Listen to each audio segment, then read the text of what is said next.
Very very good morning all of you. यहाँ पे जो हम कर रहे हैं वो वीडियो का पार्ट 2 है।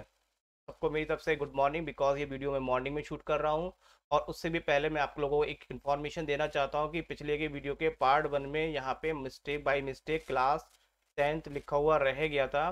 तो आप उस चीज़ को इग्नोर कर दीजिएगा, क्योंकि यहाँ पे लास्ट ईयर में मैंने अभी लास्ट टाइम मैंने यहाँ पे सेमेस्टर 1 और सेमेस्टर 2 के आईसीसी क्लास 10th के लिए वीडियो बनाए थे, तो वही चीज़ दिमाग में थी। तो प्लीज़ इस चीज़ को इग्नोर करिएगा। और ये वीडियो का फिलहाल यहाँ पे पार्ट 2 करेंगे, जो कि क्लास 9th के लिए मैंने शूट करा है। तो चलिए वीडियो को हम स्टार्ट करेंगे। उससे पहले मैं आप लोगों को बता दूँ कि my name is Rajesh Jain, और आप लोग यहाँ पे आप लोगों को बहुत बहुत वेलकम है जैन ट्यूटर में। तो यहाँ पे हम स्टार्ट करेंगे चैप्टर को आगे, कंटिन्यूशन पार्ट। तो प्लांट टिश्यू हम यहाँ पे कर चुके हैं। नेक्स्ट हम यहाँ पे क्या कर रहे हैं, एनिमल टिश्यूज। तो what is the animal tissues, क्या होते हैं आप जानते हैं। हमारी बॉडी में, हमारी पूरी बॉडी में बहुत सारे टिश्यूज होते हैं और सबका फंक्शंस क्या होता है, बहुत बहुत डिफरेंट होता है। तो टिश्यूज एक नहीं होके कई तरह की कैटेगरी में टिश्यू डिवाइडेड है। तो कई तरह की कैटेगरी जो होती है, सबसे पहले हम उसकी कैटेगरी पे आते हैं। ये चार्ट मैं आपको पूरे वीडियो में बार बार दिखाऊंगा, बिकॉज क्योंकि यहाँ पे कंफ्यूजन ना बना रहे आपके माइंड में कि किस चीज़ को हम कहाँ पे क्या कर रहे हैं। लेकिन अभी हम यहाँ पे थोड़ा बहुत समझते हैं इसके बारे में।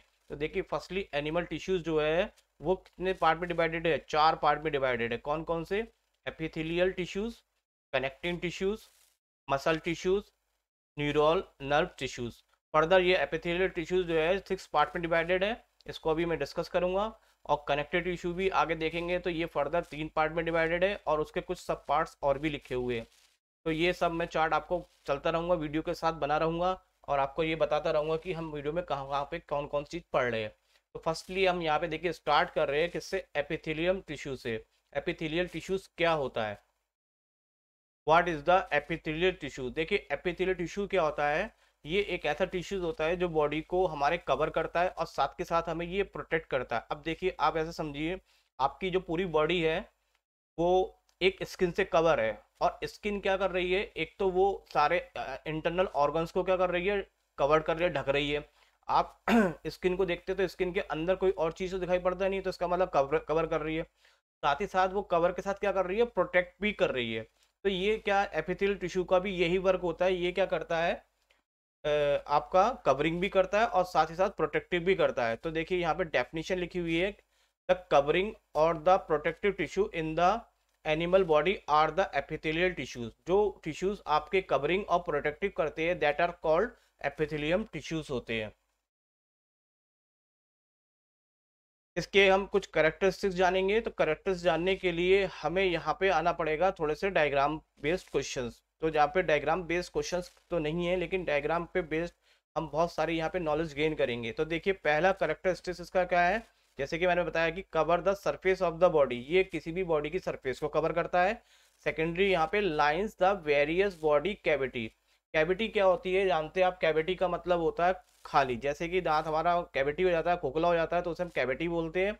और हमारी बॉडी में इतने सारे ऑर्गन्स होते हैं जिसमें कि कैविटीज होती है, जैसे कि लाइक ये ब्लड वेसल। आप जानते हैं ब्लड वेसल अंदर से खोखला होता है, जिसमें कि ब्लड फ्लो होता है पूरी बॉडी में, और ब्लड के संग कई सारी चीजें मिक्स होती है, आरबीसी डब्ल्यूसी सब चीज ये मिक्स होती है। तो हमारी बॉडी के इंटरनल पार्ट में काफ़ी सारी कैविटी होती है, लेकिन मैं यहाँ पे हम जानेंगे जो कैविटीज होती है ना, उस पे एक लाइंस की कोटिंग होती है। लाइंस क्या होती है मैं आपको दिखाना चाहूंगा। देखिए ये डायग्राम में जिस पे मैं इसमें हाईलाइटर चला रहा हूँ, ये सर्कल पार्ट में जो मैं हाईलाइटर कर रहा हूँ, ये एक कोटिंग है। एक कोटिंग का मतलब समझिए कि कोई अंदर से, इनसाइड से किसी को पेंट कर दिया गया है। जब पेंट करेंगे तो वो एक लेयर सी डेवलप हो जाएगी। तो वो जो लेयर होती है वो किसकी होती है, एपिथेलियम टिश्यूज की होती है। तो यहाँ पे देखेंगे ब्लड वेसल के अंदर एक एपिथेलियम टिश्यूज की लेयर क्रिएट हुआ है। इसको हम यहाँ पे बोलते हैं एपिथेलियल लाइनिंग करना। और ये दूसरा जो डायग्राम है ये स्टोमक का है। तो स्टोमक भी जानते हो अंदर से खोखला होता है, कैविटी होती है। तो इसके अंदर भी देखेंगे तो ये लाइन नुमा स्ट्रक्चर देख रहे हैं आप। तो ये लाइन नुमा स्ट्रक्चर जो है ये किसकी लेयर बनी हुई है, आपकी एपिथेलियम टिश्यू की।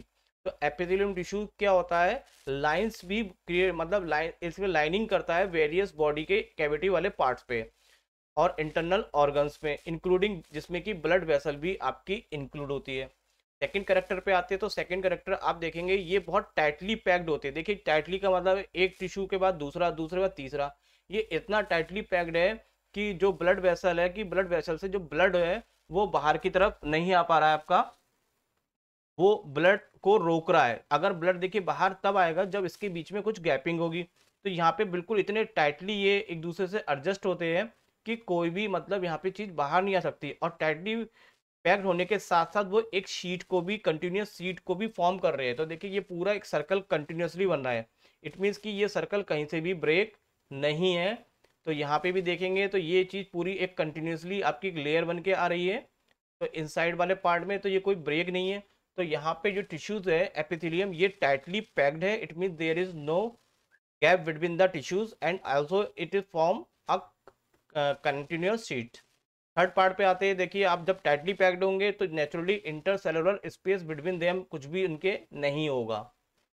और सबसे इंपॉर्टेंट बात है कि ये क्या करते हैं, बैरियर का काम करते हैं। देखिए बैरियर आप जानते हो, बैरियर क्या होता है, किसी चीज को रोकने का काम करता है।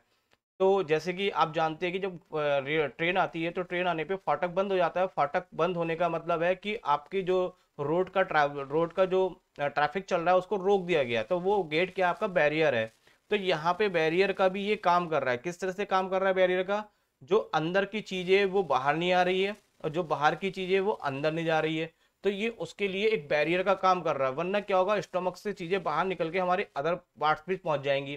तो स्टमक के अंदर भी जो चीजें हमारी प्रेजेंट है वो बाहर नहीं आ पा रही है, बिकॉज एपिथेलियम टिश्यू क्या कर रहा है, बैरियर कर रहा है। तो इसकी ये फोर्थ प्रॉपर्टी क्या है कि ये बैरियर का काम करता है, जिससे कि सारे डिफरेंट जितने भी बॉडी के पार्ट होते हैं एक दूसरे से क्या रहते हैं, सेपरेट रहते हैं। तो these are the some characteristics of the epithelial tissue. मैं एक बार फिर से रिपीट कर देता हूँ। तो फर्स्टली इसका करेक्टर है आपका cover the surface of the body, और जितने भी बॉडी के इंटरनल पार्ट्स होते हैं कैविटी ट्रैप के, या जो भी एक्सटर्नल पार्ट होते हैं जिसमें कैविटी होती है, तो वहाँ पे ये लाइनिंग भी एक क्रिएट करता है, अपने टिश्यूज की एक लेयर फॉर्म कर देता है। दूसरा करेक्टर था, आपने देखा कि टाइटली पैक्ड होते हैं, साथ में ये कंटिन्यूस शीट को भी फॉर्म करते हैं। और साथ के साथ यहाँ पे क्या है, no intercellular space between them, इनके बीच में कोई भी इंटरसेलुलर स्पेस नहीं होता है। और साथ के साथ ये एक बैरियर का काम कर रहे हैं। बैरियर का मतलब आप समझिए गए कि किसी चीज को किसी चीज से मिलने से रोकना। तो अंदर की चीज बाहर नहीं आएगी, बाहर की चीज अंदर नहीं आएगी। तो ये हो गया आपका एपिथेलियम टिश्यूज। अब देखेंगे लोकेशंस, ये हमारी बॉडीज में या एनिमल बॉडीज में कहाँ कहाँ पे भी मिलते हैं। तो वो हम इसको देखेंगे तो ये बहुत जगह हमें दिखाई देंगे। तो सबसे पहले यहाँ पे हम देखेंगे outer most layer of skin. देखिए स्किन जो होती है वो कई सारे टिश्यूज से मिलकर बनी होती है, और स्किन में कई लेयर्स होती है। तो उसमें एक आउटर मोस्ट लेयर किसकी होती है, आपकी एपिथेलियम टिश्यूज की होती है। और अभी आपने देखा है lining the surface of the, ये लाइनिंग आप समझ गए कि इंटरनल पार्ट को कवर करना एक लेयर से, दिस इज कॉल्ड लाइनिंग। तो ये सरफेस की लाइनिंग को माउथ को भी करती है, माउथ का जो अंदर इंटरनल पार्ट होता है, नोज को, लंग्स को, और साथ के साथ स्टमक को। जैसे कि स्टमक का मैंने आपको भी डायग्राम में दिखाया था। अच्छा अब देखेंगे इसकी next shape, what is the shape, shapes कैसी होती है।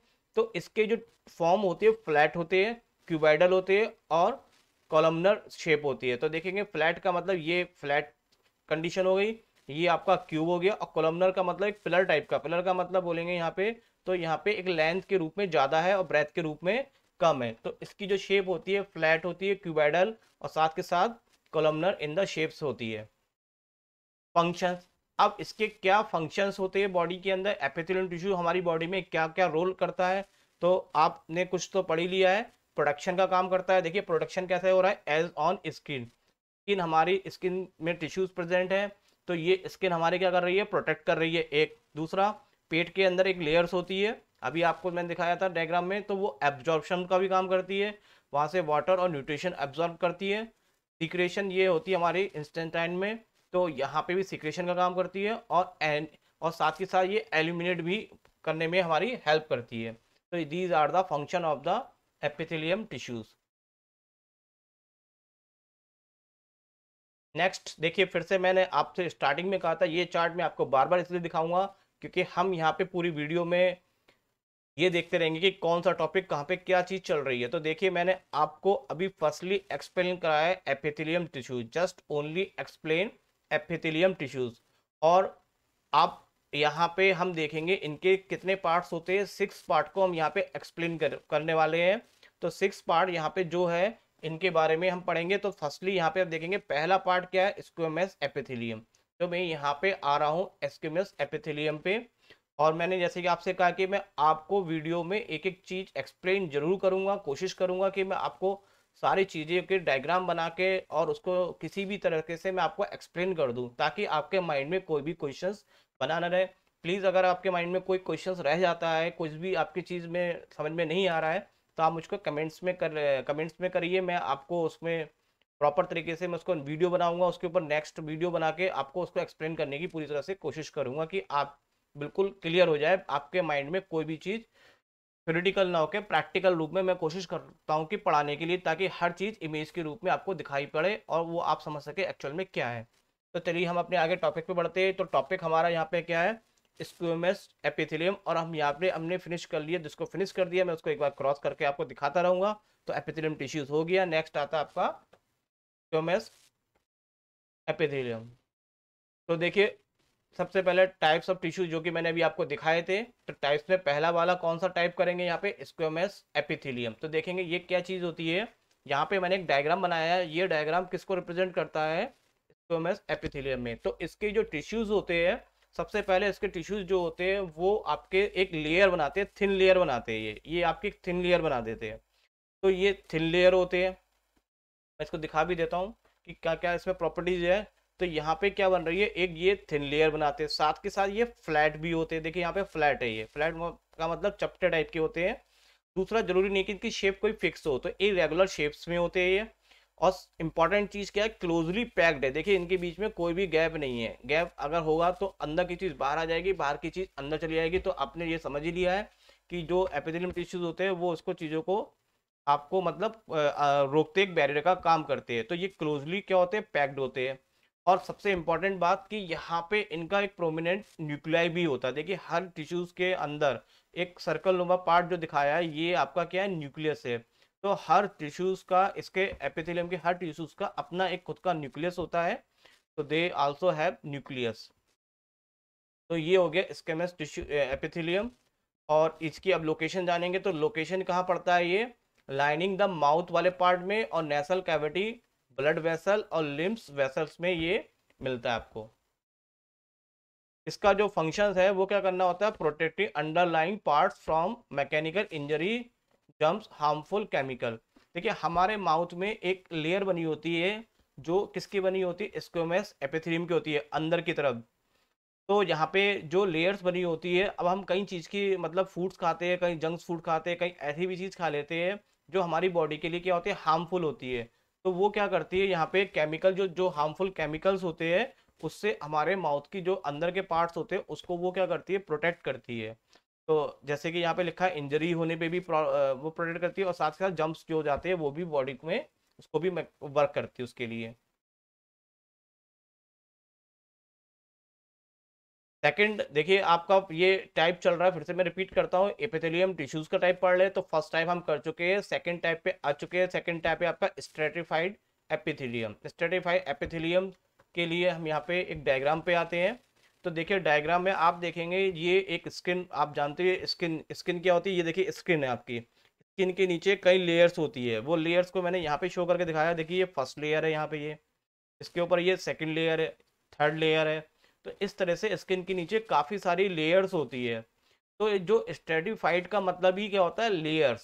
तो ये आपको मैं दिखा भी दूं, यहाँ पे लिखा हुआ है कंपोज ऑफ सेवरल लेयर्स। ये चीज जो होती है, एपिथेलियम जो होता है कई लेयर से मिलके बना होता है। और लेयर्स का मतलब क्या होता है, स्ट्रेटा। तो इसी के नाम पे इसको स्ट्रेटाफाइड एपिथेलियम भी कहा जा रहा है। अच्छा, ये एक चीज और है यहाँ पे, ये सेम काइंड के भी हो सकते हैं और डिफरेंट काइंड की, मतलब इनकी जो मतलब शेप्स है वो डिफरेंट भी हो सकती है, लेकिन एक लेयर जरूर बनेगी, और वो लेयर ऐसी बनेगी उनमें कोई भी गैप नहीं होगा।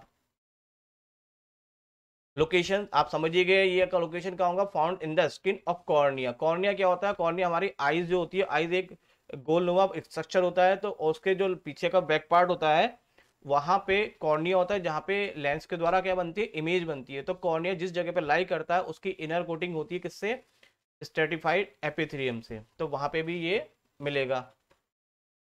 फंक्शन, इसका भी वही फंक्शन है, प्रोटेक्ट करना इंटरनल पार्ट्स को लेके। तीसरा टाइप आता है क्यूबाइडल एपिथेलियम। क्यूबाइडल एपिथेलियम जैसे कि नाम से ही समझ रहे हैं, क्यूबाइडल, क्यूबाइडल आप जानते हैं ये क्यूब की स्ट्रक्चर नुमा शेप होगी। तो इसके लिए भी मैंने एक डायग्राम बना रखा है। मैं आपको हर चीज़ एक डायग्राम से, एक इमेज से, और हो सकेगा तो मैं खुद एनिमेशंस करके भी आपको फिर आगे इन फ्यूचर में दिखाऊंगा। लेकिन मेरा आपसे ये प्रॉमिस है कि आप इस चैनल पे जरूर बने रहिए। मैं आपको 9th क्लास की हर सब्जेक्ट की वीडियो को प्रोवाइड कराने की पूरी पूरी कोशिश करूंगा। और फिर भी आप लोगों को कोई रिक्वायरमेंट होती है तो आप मुझे अपनी रिक्वायरमेंट बताइए, मैं उस रिक्वायरमेंट के अकॉर्डिंग वीडियोस को अपलोड करूंगा। तो यहाँ पे देखिए क्यूबाइडल का मतलब क्या है, क्यूब नुमा स्ट्रक्चर। तो देखिए ये क्यूब के रूप में, आइस क्यूब आप जानते हैं ना, तो ट्रे में निकालते हैं आइस क्यूब टाइप के होते हैं, तो ये क्यूब नुमा स्ट्रक्चर हो गया इसका। तो इसमें क्या होता है, एक ही यहाँ पे it consist of cube like, जिसको हम क्या बोलेंगे, क्यूबाइबल सेल्स होती है, विच आर द स्क्वायर। ये दिखने में तो देखिए हमें स्क्वायर लग रही है, लेकिन ऊपर की अगर सरफेस हम देखेंगे, अपर सरफेस जो फ्री सरफेस है इसकी, ये फ्री सरफेस हमारी क्या कहलाएगी, हेक्सागोनल शेप के रूप में आएगी। ये बॉडीज के कहाँ पार्ट में मिलते हैं, ये बॉडीज के आपके मिलेंगे kidney tubules, glands, salivary glands और स्वेट ग्लैंड्स में मिलेंगे। ग्लैंड्स आप जानते ही हैं, जहाँ से पसीना वगैरह जो होता है बाहर निकलता है, या फिर आपके सैलिवरी आप जानते ही माउथ में होती है लार के रूप में।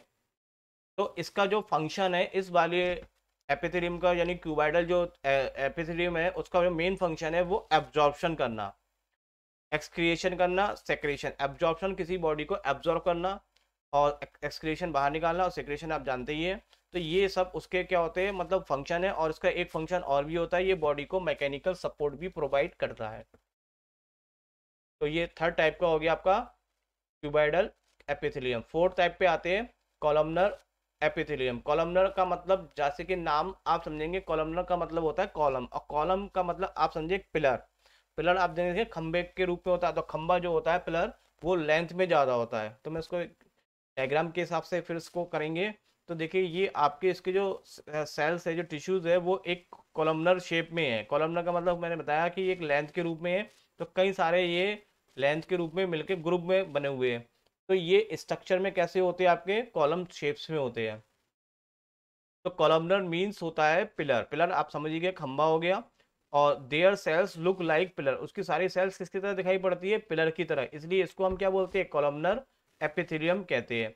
और ये कैसे अरेंज होते हैं, इन वर्टिकली फॉर्म। देखिए वर्टिकली फॉर्म क्या होता है, ये आपका पार्ट होता है हॉरिजॉन्टल, और ये जो पार्ट होता है आपका वर्टिकल, ये हॉरिजॉन्टल, ये वर्टिकल। तो ये ऐसे ऐसे करके लेयर्स के रूप में क्या होते हैं, एडजस्ट होते हैं। तो ये वर्टिकल नुमा पार्ट में यहाँ पे क्या है, एडजस्ट है। और साथ ही साथ ये देखेंगे कि ये साइज में कैसे होते हैं, मतलब टाल नुमा स्ट्रक्चर होता है इनका। तो ये इनके यहाँ पे देखिए, तो ये न्यूक्लियस दिखा रखा है मैंने, और ये कॉलम नंबर सेल दिखा रखी है। तो ये आपका जो डायग्राम रिप्रेजेंट कर रहा है, किसको कर रहा है, ये कॉलमनर एपिथेलियम को रिप्रेजेंट कर रहा है।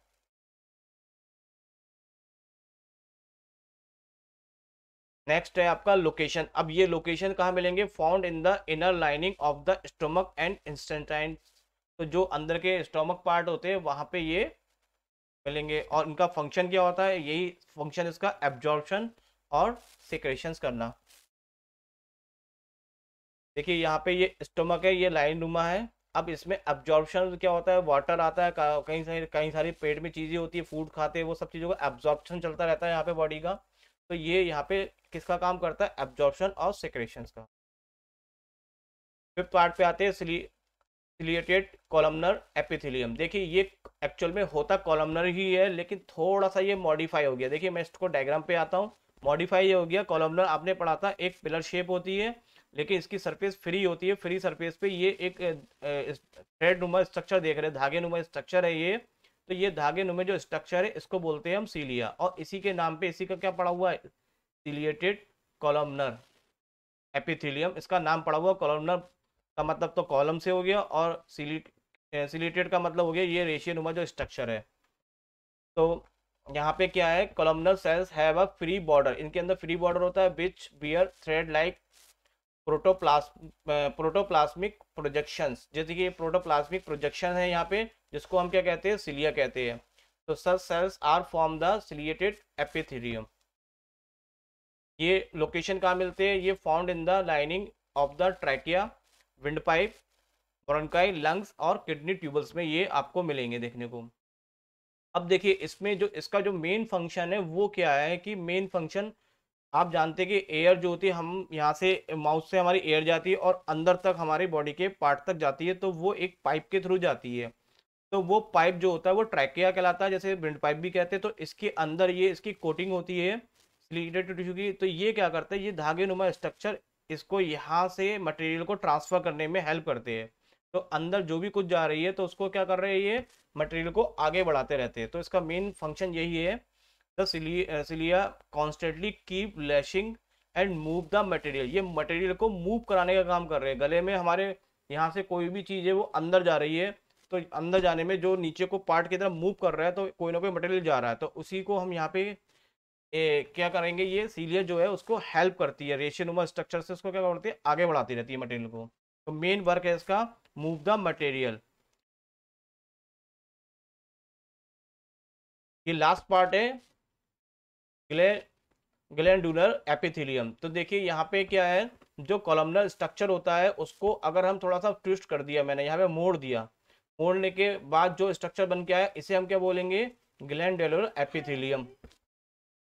Glandular epithelium. Sometime columnar epithelium cell modified to the form gland. This is called glandular epithelium. तो क्या है, कभी कभी ये जो होती है कॉलमनर एपिथेलियम क्या होती है, मॉडिफाई कर देती है और मॉडिफाई होकर ग्लैंड्स बना लेती है। इसी को हम क्या बोलते हैं, ग्लैंडुलर एपिथेलियम कहते हैं। इसका जो है ये सेल्स क्या करती है, आपकी secrete chemicals like as the sweat gland और टीयर ग्लैंड में भी ये वर्किंग आती है इसकी। तो फिर से हम इसी डायग्राम पे वापस आ रहे हैं। आप भी कहेंगे सर बड़ा परेशान करते हैं, इसी डायग्राम को हमें बार बार दिखा रहे हैं। तो मैं बार बार इसलिए दिखा रहा हूँ कि माइंड में आप लोगों को कोई भी कंफ्यूजन बना न रहे। तो देखिए हमने यहाँ पे कर लिया है एपिथेलियम टिश्यूज, और ये अभी हमने सारे 6 पार्ट यहाँ पे कंप्लीट कर लिए, तो मैंने इसको क्रॉस कर दिया। तो ये हमारा यहाँ पे टॉपिक्स कंप्लीट हो गया। मैं इस वीडियो में ये बचे हुए सारे पार्ट्स आपको कराने वाला हूँ। तो अब नेक्स्ट पार्ट है हमारा, आगे की तरफ मूव कर रहे हैं हम किधर, कनेक्टिव टिश्यूज। तो देखेंगे आप कनेक्टिव टिश्यू जो है वो 3 पार्ट में डिवाइडेड है। Connective tissue proper, supportive connective tissue और फ्लूइड कनेक्टिव टिश्यूज। तो अब सबसे पहले हम यहाँ पे आते हैं कनेक्टिव टिश्यू प्रॉपर पे, जिसके 3 पार्ट्स मैंने लिख रखे हैं। तो मैं इसको अभी आगे आपको एक्सप्लेन करूंगा। तो अब फिलहाल यहाँ पे हम स्टार्ट कर रहे हैं कनेक्टिव टिश्यू। तो देखिए कनेक्टिव टिश्यू क्या होता है, थोड़ा सा बोलते बोलते थोड़े से बोलते बोलते क्या होता है, होठ सूख जाते हैं मेरे। प्लीज उसको आप लोग भी कह रहे होंगे कि सर बार बार होठ को क्या करते रहते हैं, तो मेरे थोड़े से होठ जो होते हैं ना, बोलते बोलते ऐसा सूख जाते हैं एकदम से। तो यहाँ पे देखिए कनेक्टिव टिश्यू क्या होते हैं। कनेक्टिव टिश्यू में क्या है कि किसी चीज को जोड़ना, कनेक्ट करना। जब किसी चीज को कनेक्ट करने का काम जो करते हैं बॉडी में, वो क्या करते हैं, टिश्यू कनेक्ट। जैसे हमारी बोन्स मसल से कनेक्ट है, आरबीसी, डब्ल्यूबीसी और प्लेटलेट जो ब्लड में है वो ब्लड से कनेक्टेड है। तो उनके लिए भी एक टिश्यूज होता है जिसको हम बोलेंगे कनेक्टेड टिश्यू। तो कनेक्टेड टिश्यूज क्या है, the tissue that connect various organ, जो हमारी बॉडी के कई सारे ऑर्गन को कनेक्ट करता है और साथ के साथ वो प्रॉपर प्लेस में भी रखने में हेल्प करता है। तो ऐसे टिश्यूज को हम बोलेंगे यहाँ पे connected tissues. Example connected tissues के कौन कौन से एग्जाम्पल हो सकते हैं, blood, bone, limbs etcetera. Characteristics इसके कौन कौन से होते हैं, the cell of the connected tissue are living, इसके सेल्स कैसे होते हैं, लिविंग्स होते हैं। दूसरा इसके दे आर लूजली स्पेस, ये एक मतलब कनेक्टेड टिश्यू होते हैं, इनके बीच में स्पेसिंग होती है।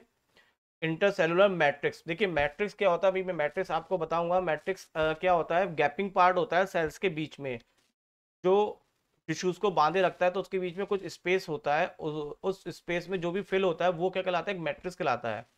ये मैट्रिक्स सॉलिड में, जो सॉलिड फॉर्म में भी हो सकता है, और सॉलिड फॉर्म में किस में होगा, बोन में, और लिक्विड फॉर्म में किसके रूप में होगा, ब्लड में। तो अभी मैं आपको मैट्रिक्स भी एक्सप्लेन करूंगा, एक डायग्राम से बताता हूँ। देखिए यहाँ पे क्या है, ब्लड होता है। ब्लड आप जानते हैं किसी ट्यूब में फ्लो होता है, उस ट्यूब के अंदर क्या होता है, कई सारी चीजें होती है, आरबीसी, डब्ल्यूसी, प्लेटलेट्स और कई चीजें होती है।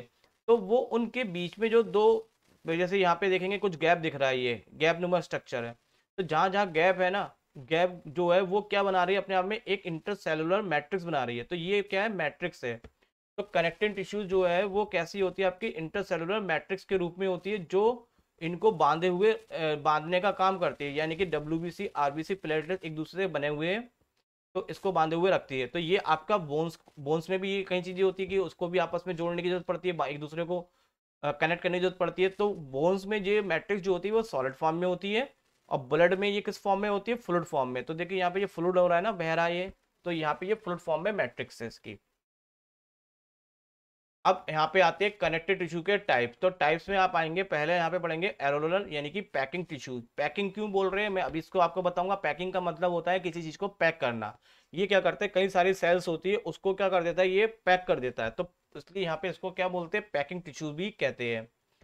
It is the simplest and the most widely distribute tissue. ये बॉडी में सबसे ज्यादा डिस्ट्रीब्यूट होता है हमारी बॉडी में। It join skin to the muscle. ये देखिए स्किन जो है वो अंदर मसल से हमारी जुड़ी हुई है। तो किससे, आपकी कनेक्टिंग टिश्यू कौन से, एरोलर टिश्यू से। Of fill spaces inside the organ and found around the muscles, blood vessel और नर्व्स। ये सब जगह आपको मोस्टली देखने को मिलेगा। फंक्शन क्या होता है इसका, मेन फंक्शन है इट मेक स्किन इलास्टिक। देखिए इलास्टिक है ये, खिंच रही है ना, इलास्टिक होती है। इलास्टिक नुमा का, इलास्टिक का मतलब होता है कि किसी बॉडी को अपनी जगह से डिस्प्लेस करो, जब छोड़े तो देखिए वापस आ गए स्किन। अभी मैं अभी खींच रहा हूँ तो इस शेप में आ रही है, और जब मैं छोड़ूंगा तो देखिए यहाँ पे आ गई। तो ये क्या है, इलास्टिक है। तो ये इलास्टिक स्किन जो है हमारी किस टिश्यूज के कारण है, एलोरल टिश्यूज के कारण है। It act as a supporting and packing. अब देखिए पैकिंग इसने क्या कर रखा है, एक पैक भी कर रखा है। हमारा हाथ एक पूरा पैक नुमा स्ट्रक्चर है। तो यहाँ पे अंदर के पार्ट, अब यहाँ पे बाहर की बात नहीं कर रहा मैं, अंदर कई सारे ऑर्गन्स होते हैं जो उनको पैक करे हुए रखता है, ताकि वो ऑर्गन अपनी जगह से डिस्प्लेस ना हो, एक जगह से दूसरी जगह तक ना पहुंच जाए।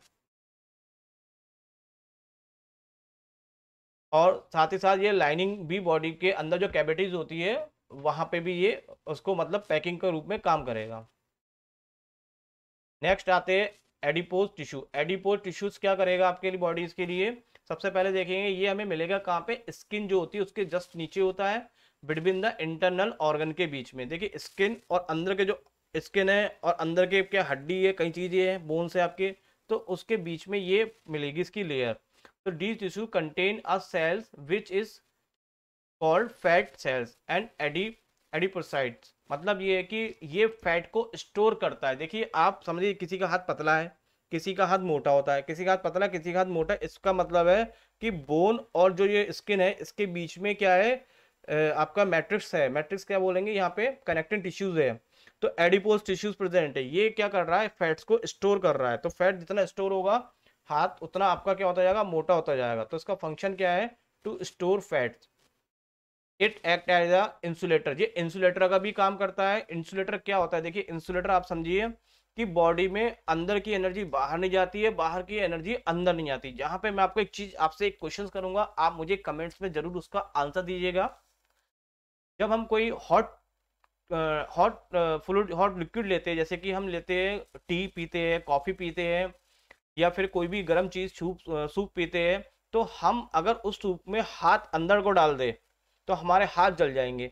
लेकिन वही सूप हम पेट के अंदर यानी कि हम उसको पी लेते हैं तो वो अंदर जाके नहीं जलते। मतलब इतनी गर्म चीज हमारी बॉडी के अंदर जाके हमें परेशान नहीं करती, लेकिन हमें अगर वो स्किन पे पड़ जाए जलती हुई चाय, तो वो आपको बड़ा पेनफुल करेगी। और उतनी ही गर्म चाय हमारी बॉडी के अंदर पी जाती है। तो हाउ इज इट पॉसिबल, आप काइंडली इसका मुझे रिप्लाई करेंगे और आप मुझे बताएंगे कमेंट्स में कि इसका क्या आंसर है। तो उसी के बिहाफ पे यहाँ पे मैं आपको जज कर पाऊंगा कि आप मेरे पॉइंट्स को नोट करते हैं या नहीं करते। तो इंसुलेटर भी यहाँ पे देखिए क्या है, इंसुलेटर क्या करता है, हमारी बॉडी में अंदर की एनर्जी को बाहर नहीं आने देता, बाहर की एनर्जी को अंदर नहीं आने देता। इट मीन्स वो एक बॉर्डर का काम कर रहा है। तो अंदर की जो एनर्जी होती है हमारी, वो लूज नहीं होती है। देखिए अंदर से एनर्जी का मतलब है, जब हम फूड खाते हैं तो फूड खाने पे हमारी बॉडी में डाइजेशन होता है, और डाइजेशन होने से हमारी बॉडी में एनर्जी रिलीज होती है। अगर वो एनर्जी रिलीज होके बॉडी के बाहर आ जाती है तो वो हमारे लिए बहुत हार्मफुल होगी। तो वो बॉडी में एनर्जी बाहर ना आए उसके लिए यहाँ पे एक लेयर बनी होती है जो उस एनर्जी को बाहर आने से रोकती है, और बाहर की एनर्जी जाने से अंदर को भी रोकती है। थर्ड पार्ट पे आते हैं fibrous connecting tissues. Fibrous connecting tissues क्या है आपका, it is made of elongated cell refer to as fibre. ये एलोंगेटेड मतलब लेंथ नुमर स्ट्रक्चर होता है, और fibre are strong and bundle together by the areolar tissue. अब आप देखिए आपके लिए एग्जांपल आ गया एरोलर टिश्यूज का। तो देखिए ये कई सारे आपके कौन से टिश्यूज है, फाइबर टिश्यूज है, ये आपके एलोंगेटेड टिश्यू है। अब इन सबको बांधे रखने का काम कि कोई टिश्यू इधर से उधर ना जाए, तो जो बांधने का काम कर रहा है वो कर रहा है आपका कौन, एलोलर टिश्यू, जिसको हमने नाम दिया था स्टार्टिंग में पैकिंग टिश्यू। तो पैकिंग टिश्यू क्या करता है, अंदर के ऑर्गन्स को, अंदर की चीजों को बांधने का वर्क करता है। तो ये फाइबर जो होता है स्ट्रॉन्ग्स होते हैं और बंडल नुमा स्ट्रक्चर होते हैं, और वो बंडल को मतलब उसको बनाने के लिए कौन हेल्प करता है, उसके लिए एलोलर टिश्यूज का काम यहाँ पे होता है। दे फॉर्म, अब जब बंडल नुमा स्ट्रक्चर होता है तो उससे बनते हैं टेंडन। टेंडम्स क्या होते हैं, टेंडम्स हमारे कनेक्ट करते हैं मसल से बोन को, मसल को बोन से। देखिए अब आप प्लीज मेरी बात को आप मतलब ज्यादा वो मत समझिएगा जो मैं बताने वाला हूँ। कुछ लोग क्या होते हैं वेजिटेरियन होते हैं, कुछ लोग नॉन वेजिटेरियन होते हैं। तो देखिए जिन लोगों को ने नॉन वेजिटेरियन देखा ही होगा, तो उसमें बोन्स जो होती है वो बिल्कुल क्लियर निकल के नहीं आती है बॉडी से। वो क्या होती है बेसिक, उसमें कुछ मसल्स के पार्ट भी जुड़े हुए आते हैं। तो यानी कि जो बोन्स होती है तो वो मसल से क्या होती है, कनेक्टेड होती है। तो वो बोन्स जो होती है मसल से जो कनेक्टेड होती है वो किसके द्वारा होती है, टेंडम से होती है। और टेंडम्स क्या है, एक बंडल है किसका, फाइबर टिश्यूज का, जिसको किसने बांध रखा है, एलोलर टिश्यूज ने। तो ये टेंडम क्या है, मसल्स को बोन से जोड़े रखने का काम करता है। वरना क्या होगी, मसल अलग होगी और बोन्स अलग होगी। साथ के साथ इसमें दो चीजें बनती है, एक तो बनता है टेंडम, दूसरा बनता है लिगमेंट्स। लिगमेंट्स क्या होता है, लिगमेंट कनेक्ट करता है बोन टू बोन। बोन्स देखिए एक बोन यहाँ पर है, एक बोन जो है इन दोनों, जो हाथ मेरा बेंड हो रहा है तो इसका मतलब एक बोन और ये दो बोन, एक से फर्स्ट ये हो गई, सेकंड ये हो गई, तो एक दूसरे से ये कनेक्ट हो रही है। तो ये कनेक्ट होने का काम भी यहाँ पे कौन कर रहा है, लिगमेंट कर रहा है। तो आपसे डिफाइन करने को आ सकता है, व्हाट इज द डिफरेंस पूछ सकता है टेंडम्स एंड लिगमेंट्स में। तो टेंडम्स जो होता है वो आपको कनेक्ट करता है मसल से बोन को, और लिगमेंट कनेक्ट करता है आपका बोन से बोन को। तो ये बहुत इंपॉर्टेंट चीज भी है। तो फाइबर कनेक्टेड टिश्यू में दो पार्ट आपने पढ़े, टेंडम और लिगमेंट।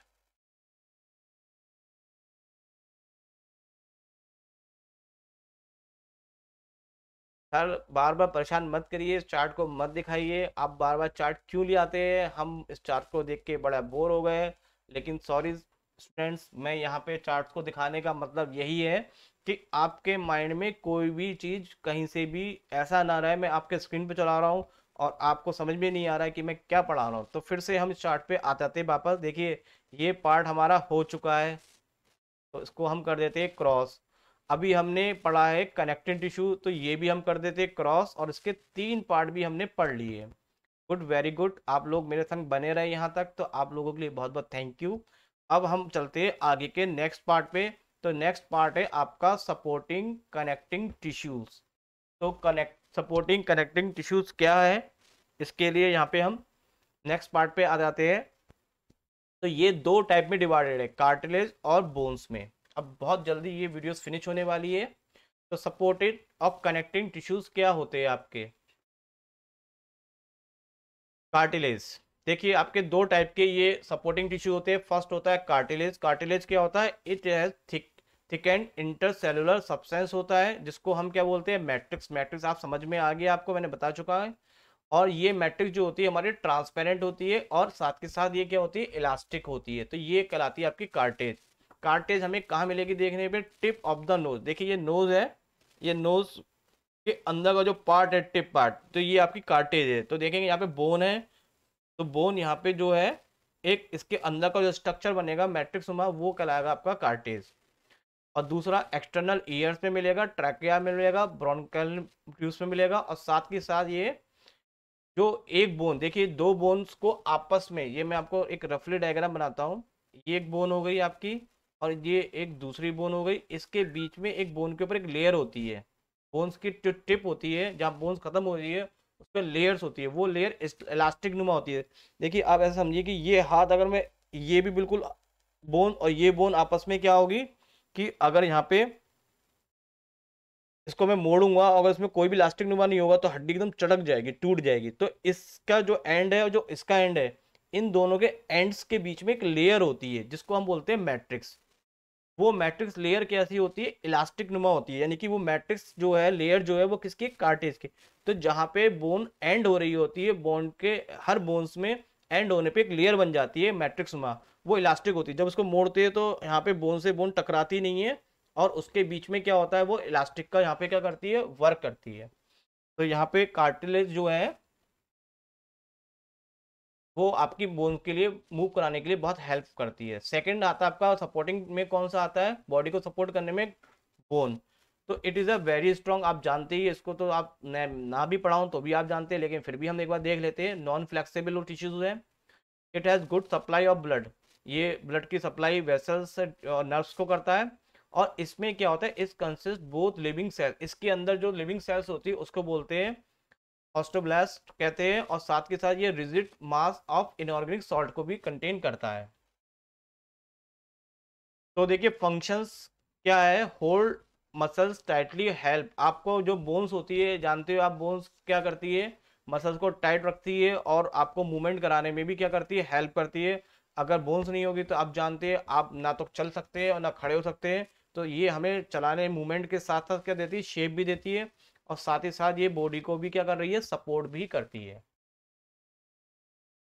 चलिए फिर एक बार वापस आते हैं, अब बहुत जल्दी खत्म होने को आ गया, तो ये सारे पार्ट में काट देता हूँ, ये हम ऑलरेडी पढ़ चुके हैं, सब कुछ खत्म हो गया हमारा यहाँ पे।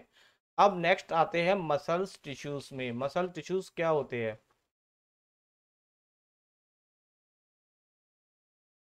यहाँ पे मसल टिश्यू लिखना रह गया है, तो ये एक मिनट पीछे वापस आते हैं। सपोर्टिंग टिश्यू हमने यहाँ पे पढ़ लिया है। अच्छा सॉरी, मैं अभी मसल टिश्यू पे नहीं आएंगे, अभी हम यहाँ पे पढ़ेंगे फ्लूइड कनेक्टिंग टिश्यूज पे। जी हाँ बिल्कुल, मैं थोड़ा सा यहाँ पे एकदम से मसल टिश्यू पे चला गया, यहाँ पे कनेक्टिव टिश्यू के पार्ट चल रहे थे, कनेक्टिव पढ़ लिया, सपोर्टिंग। अब यहाँ पे हम पढ़ेंगे फ्लूइड टिश्यू। तो फ्लूइड टिश्यू दो टाइप के होते हैं, ब्लड और लिम्फ। तो फ्लड कनेक्टिव टिश्यूज का जो पहला पार्ट है ब्लड, ब्लड हम जान चुके हैं, ब्लड में क्या होता है, कई चीजें होती है, आरबीसी होती है, डब्ल्यूबीसी होती है, प्लेटलेट्स होती है, लिक्विड के कई पार्ट्स के रूप में प्लाज्मा होता है। तो ये ब्लड में एक दूसरे से क्या होते हैं, कनेक्ट होते हैं। डब्ल्यूबीसी आरबीसी को छोड़ के नहीं जा रही है, लिक्विड छोड़ के नहीं जा रहा है, तो आपस में क्या कर रहे हैं, कनेक्ट कर हुए मैट्रिक्स स्ट्रक्चर बना रहे हैं। तो जो मैट्रिक्स स्ट्रक्चर है वो यहाँ पे क्या है, आपका फ्लूइड है कनेक्टिंग टिश्यू का, जो कि ब्लड। तो ब्लड अपने आप में क्या कर रहा है, एक टिश्यू का काम कर रहा है, जो कि सबको कनेक्ट किया हुआ है। फिर दूसरा, ब्लड के संग एक हमारी बॉडी में और फ्लूइड होता है, वो होता है लिम्स। तो वो लिम्स में भी कई चीजें कंटेन होती है, तो उसको भी वो यहाँ पे एक दूसरे को कनेक्ट करते रहता है। और मैं आपकी नॉलेज के लिए बता दूं, लिम्स जो होता है उसमें आरबीसी प्रेजेंट नहीं होती है, इसलिए उसका जो कलर होता है वो ट्रांसपेरेंट होता है या येलोस कलर होता है, रेड कलर नहीं होता है। और उसके अंदर क्या कंटेन होती है, डब्ल्यूबीसी और अदर सब्सटेंस। तो फंक्शन ऑफ ब्लड का क्या होता है, ट्रांसपोर्टेशन करना बॉडी का, जैसे कि आरबीसी डब्ल्यूबीसी को ट्रांसपोर्ट करता है बॉडी में, और साथ के साथ प्रोटेक्शन अगेंस्ट द डिसीज में।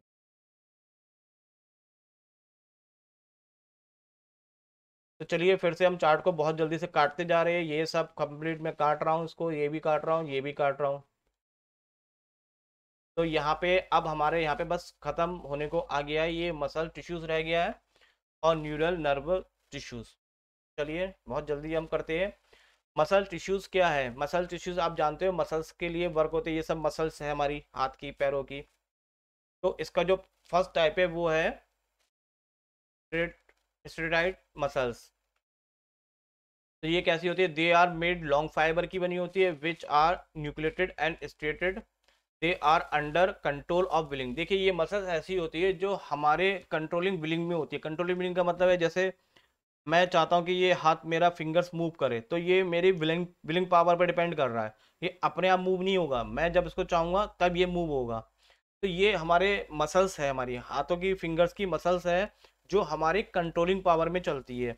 तो वो कंट्रोलिंग पावर में जो चलती है जो मसल्स, वो कहलाती है स्टेरॉइड मसल्स कहलाती है।